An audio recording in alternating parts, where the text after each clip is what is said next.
testemunho sobre isso. Eu sou Jamila, e hoje eu vim relatar para vocês como Deus nos avisou que levaria o meu pai. E como meu pai faleceu nessa tragédia do Rio Grande do Sul. Então não sai daí, escute todo o vídeo, para que você entenda o que eu estou falando. Não tente adivinhar, não tente supor nada, e não tente achar que é loucura da minha cabeça, porque não é, foi real, e eu tenho que compartilhar isso com vocês. No dia 28 de abril, que foi no domingo, foi o último dia que eu vi meu pai.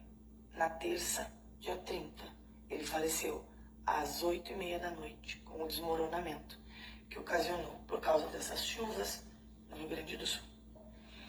Um pouco antes, meu pai vinha aqui em casa sempre cedinho. 7 horas da manhã ele já estava aqui. Ele vinha, ele trazia a Bíblia dele, e eu quero que vocês frisem bem essa parte. E ele sempre trazia a Bíblia dele marcada com essas fitinhas na última mensagem que ele leu antes de dormir. Olha tá? isso. Pra gente conversar sobre isso. Meu pai é evangélico desde 1994 ou 96, não tenho bem certeza. Semanas antes do acontecido, o meu pai chegou e falou assim pra mim, ele estava bem assim, pensativo, meio choroso, ele disse pra mim assim, nega, Deus falou comigo essa noite. E eu digo, como assim, pai? Ele falou, Deus falou em sonho comigo essa noite. Eu vi o pastor que me batizou, e ele estava com um rodo puxando água debaixo da minha cama. Em um dado momento ele olhou para mim e disse, João, que era o nome do meu pai, o Senhor mandou te dizer que vai te levar dentro dos próximos dias. E meu pai disse que acordou com aquilo ali. E meu pai era o cara que ele orava tipo 3, 4 horas na madrugada. Ele era assim, era fora. Eu nunca vi uma pessoa orar tanto como meu pai orava. Era copiosamente as orações dele. E meu pai tinha muito essa coisa, tipo, Deus me falou, Deus me disse, sabe? E eu creio piamente nisso, tá? E o meu pai, ele tinha esse contato com Deus, assim, tipo, Deus falou isso comigo, tal. Bom, enfim, vamos lá. Aí eu tentei amenizar aquela situação, o dia passou, tudo certo. Dia 28 de abril, que foi o último dia que eu vi meu pai, foi num domingo, meu pai chegou e ele estava bem abalado, assim, bem abalado. E ele chegou aqui, meu marido estava dando estudo para um rapaz, porque a gente tem célula, então a gente faz discipulado aqui em casa. E ele chegou, meu marido falou com ele, ele disse, é a última vez que eu tô vindo aqui, Thiago. E meu marido ficou assim e tal, conversou um pouquinho com ele, depois ele subiu lá para o ateliê e os rapazes ficaram aqui. E ali ele começou a conversar comigo, enquanto eu fazia meus artesanatos, e ele disse, é a última vez que eu tô vindo aqui, é a última vez que eu vou ver vocês, porque o Senhor, essa noite, Meu Deus. a voz do Senhor entrou no meu quarto, e eu ouvi nitidamente o Senhor dizer que ia me levar. Eu não sei se não é essa noite que o Senhor vai me levar ou nos próximos dias, mas eu vou ir, porque o Senhor falou que vai me levar. E uma das maiores preocupações do meu pai, que ele frisou nesse dia, como ele frisou nos dias anteriores, era, eu só peço que se Deus me levar, que ele leve os meus animais junto comigo. Meu pai tinha 2 cães e 3 gatos, meu pai era apaixonado por bicho, vocês não têm noção. Ele era assim, se ele pudesse resgatar todos os animais, ele resgatava, sabe? Então ele disse, porque eu sei que ninguém saberia cuidar dos meus bichos como eu. Então essa tem sido a minha oração para o Senhor. E ele estava muito triste, como se ele estivesse se despedindo mesmo. E ele estava. Meu Deus. E ele falou para os meus filhos que o vô não ia poder vê-los crescer. Falou para minha filha na mesa, na hora do almoço. Ele pediu perdão para minha filha de 8 anos. E ele disse, filhinha do vô, porque ele sempre chamava meus filhos assim. Perdoa o vô. Aí ela ficou olhando assim, perdoar do quê, vô? Aí ele perguntou, perdoa o vô. Porque o vô não vai estar aqui para dançar a tua valsa dos 15 anos contigo. E ela entendeu. E ela disse que perdoava ele. Ele deu uma enxugada nas lágrimas, né? Ficou aí conosco até umas 4h30 da tarde. Depois ele se despediu e disse, gente, eu tô indo. Eu, tá bom, pai, amanhã a gente se vê, porque ele vinha todo dia.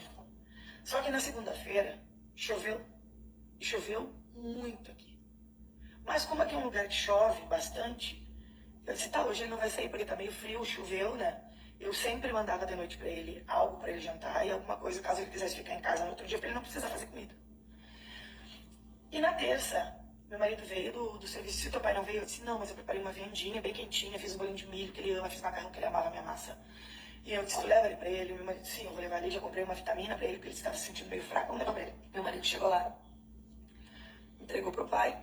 Disse, amanhã, seu João, que seria feriado na quarta-feira, eu venho lhe pegar perto das 9, o senhor não precisa acordar tão cedo, pro senhor ir passar com nós, tá? Tá bom, combinaram tudo. Beleza. Agora eu quero abrir um parênteses nisso aí. Nesse dia, na terça-feira, foi um dia muito diferente para mim. Eu acordei com um sentido diferente no meu coração, como se eu já soubesse que algo ia acontecer.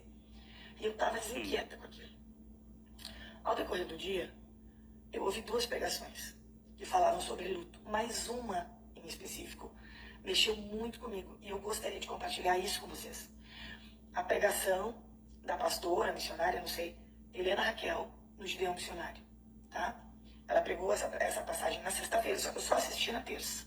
E você assista, e você vai entender o que eu tô falando. Ou sobre isso, eu não estava entendendo o que ela tá falando com aquilo ali, sobre luto, sobre não mostrar, assim, o luto, fazer, sabe, coisas. É muito forte essa mensagem, eu gostaria muito que você assistisse, tá? Procure lá. E aquele dia foi, assim, meio esquisito.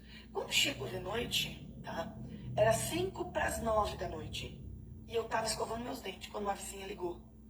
E disse assim, Mila, teu pai foi soterrado. E só se ouviu os gritos de desespero. E, gente, eu fiquei num estado de nervo, eu comecei a tremer. Porque a ideia de tu, sabe, pensar que o teu pai morreu gritando desesperado por socorro, me sufocava. E eu dizia, Deus, que ele não tenha morrido assim, sufocado, que ele não tenha sentido dor, que, sabe? Porque as coisas que tu, no desmoronamento, tu sabe que é impossível, assim, é tipo 0,0,1% de chance de alguém ter sobrevivido. Mas ok, eu confiava em Deus, e se fosse da vontade de Deus que ele tivesse sobrevivido, ok, eu creria no milagre. Mas agora vem a parte mais assustadora. O pai foi retirado só na quarta-feira de manhã. Ele ficou toda a noite lá. Só que era 1h da manhã, eu, meus irmãos e meu marido estávamos de vigília naquele lugar. A 1h da manhã, uma voz ecoou dentro de mim assim, ó. E essa voz me disse, não te preocupa. Ele foi levado antes da casa desmoronar. Ele morreu Aleluia, dormindo. conheço a voz. Eu digo, Senhor, eu tô ficando até louca. Sabe, porque a situação como um todo te faz pensar que tu pode estar ficando doida. E eu disse, Senhor, então me confirma isso, se for o Senhor falando comigo. Mas eu falei com Deus aqui, né? Não externei nada. Vim pra casa, às 4h da manhã, porque meu marido tinha trabalhado no outro dia, tava muito cansado. Eu digo, não, vamos em casa, tu dorme um pouco, eu vou ficar lá, vou fazer um café pra fazer pros guris aqui, porque a gente ia ficar toda noite naquele lugar, e tava frio, e tava chovendo. E aí eu não consegui dormir aqueles minutos ali, meu marido dormiu. Mas antes que meu marido dormir, eu disse, Tiago, eu quero muito que o Senhor me confirme que o pai faleceu dormindo. Que chegue alguém e diga, olha, a gente encontrou ele tapadinho e dormindo. Assim. E eu vou ter certeza que Deus levou ele antes que desmoronasse tudo sobre ele. Às 9h da manhã, acharam meu pai. E aí o brigadiano, o policial, então, ele veio e ele falou assim, gente, a gente encontrou ele como se ele estivesse dormindo. Tapadinho, com cobertor. Aleluia. Tranquilo, assim, como se estivesse dormindo.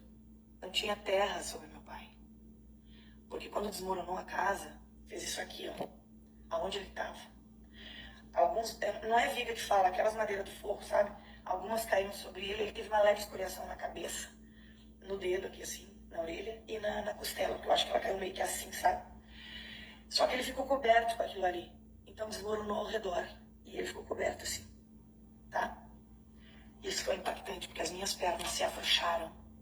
E eu disse, meu Deus, o mais assustador disso tudo foi quando na noite do dia 1º a gente foi para o IML e o legista saiu na porta com uma cara bem assim, Olha isso. preocupada, assustada, não sei definir, ele tava com uma cara esquisita.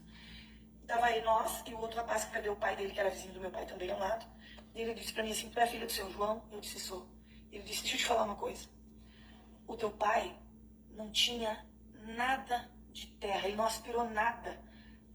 Não tinha nada nem nas vias aéreas, nem no pulmão. Aí ele falou 3 vezes pra mim, o pulmão estava limpinho. Ali, Deus falou comigo. Era mais uma confirmação que Deus me dava de que ele tinha levado meu pai. Tempos antes da casa desmoronar. Quando a casa desmoronou, todos os animais do meu pai estavam dentro de casa. Todos. Todos morreram. Lembra que eu falei que ele pediu pro Senhor levar os animais dele?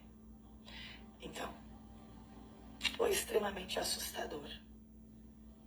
E me deixou pensando alguns dias pedi para os moradores dali que, se eles encontrassem a Bíblia do meu pai, que eles guardassem, porque para mim tinha um Olha valor sentimental agora. gigante, visto que todos os dias Olha de manhã agora. a gente meditava nela juntos. Eles acharam a Bíblia do meu pai, do jeito que eles acharam, eles deixaram. E a Bíblia do meu pai estava aberta. E agora vocês vão perguntar assim, ó, como tu sabe que estava aberta neste capítulo e não foi tu que abriu? Porque toda noite, antes de dormir, lembra que eu falei? O meu pai marcava onde ele leu, para ele não perder. E assim ele fez. E eu vou mostrar a Bíblia para vocês agora. Ó, tem muito cuidado porque ela ainda está úmida. Eu estou secando ela ainda, mas ela ainda está úmida. Ó, tá vendo? Tá aqui a Bíblia, ó. Olha que estado que ela tá, ó. Era uma Bíblia nova que ele comprou ao barro. Tá? E a passagem, ó. Tá? E é Jeremias 47. Eu vou ler para vocês o que diz em Jeremias 47. Assim diz o Senhor: eis que do norte se levantam as águas e se tornarão em torrente transbordante, inundarão a terra e a sua plenitude, a cidade e os seus habitantes. As pessoas gritarão por socorro e todos os moradores da terra se lamentarão. Isso meu pai que faria. Deus E falou. não permitiu que meu pai passasse pelo desespero, pela dor. Porque depois eu descobri que quem estava gritando por socorro era o vizinho, que graças a Deus foi resgatado com vida. Mesmo na morte, o Senhor, ele se faz presente. E às vezes a gente não entende por que a gente passa por certas situações. Eu não entendi por que Deus levou meu pai, um cara são 72 anos, mais lúcido, saudável. Um avô maravilhoso. Para mim sempre foi um pai fantástico. Apesar de todas as dificuldades que ele tinha, da época dele, ele me criou da melhor maneira. Hoje eu entendo que existe um propósito nisso tudo. E um dos propósitos é eu estar aqui hoje falando com você. É isso aí. O Senhor, ele tem nos alertado que a vinda dele está muito próxima. E nós, talvez agarrados a coisas materiais, ocupados com a nossa vida cotidiana, com a nossa rotina, que muitas vezes nos afasta de Deus. Nós que muitas vezes esquecemos hoje de ler a palavra de Deus e trocamos por um celular para poder assistir vídeo, para poder ouvir uma música. Mas deixa eu te falar uma coisa, a volta de Cristo é real. E você, que não conhece, que não entende, pode rir de mim, não tem problema. Eu sei o que eu vivi. E eu sei que a vinda de Jesus é real. E eu quero dizer para você, eu não sei a quantas pessoas esse vídeo vai chegar, mas eu quero te dizer, organiza o teu altar. Arruma o que tem que ser arrumado. Porque o Senhor está levando muito dos seus. E muitas pessoas estão perecendo. Se agarrem com Deus, porque dias difíceis estão chegando sobre nós. E se não for o Senhor conosco, nós não sobreviveremos. Se agarre com Deus, para que quando Ele vier te buscar, você esteja pronto. A gente não sabe, hoje a gente está aqui e amanhã a gente pode não acordar. E aí? O que você tem guardado para o Senhor? Pense nisso. Se agarre com Deus. Essa é a hora. E é esse o relato da morte do meu pai e o testemunho de como Deus avisou a nós que levaria.